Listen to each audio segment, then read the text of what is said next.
Bonjour à tous, je suis très heureux de vous retrouver pour le Post Positif.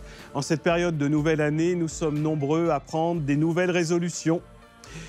Nous faisons le pari avec nous-mêmes de tenir des engagements au fil des mois.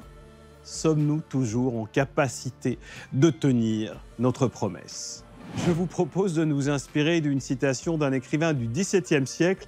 Il faut tenir à une résolution parce qu'elle est bonne et non pas parce qu'on l'a prise. François de La Rochefoucauld.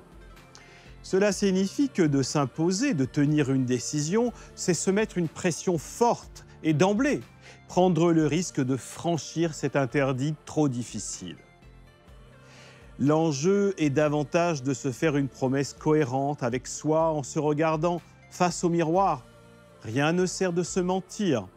Notre volonté est fragile et s'il suffisait d'affirmer « ça, c'est bien, je dois le faire » ou « on m'a dit de faire comme ça, je vais le faire », ça fait longtemps que le monde tournerait parfaitement rond et c'est loin d'être le cas. Nous ne tiendrons une décision que si, et seulement si, elle trouve un écho profond en nous-mêmes.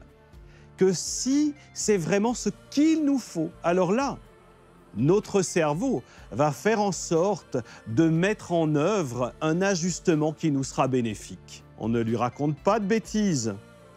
En réalité, tout se joue à l'insu de notre plein gré.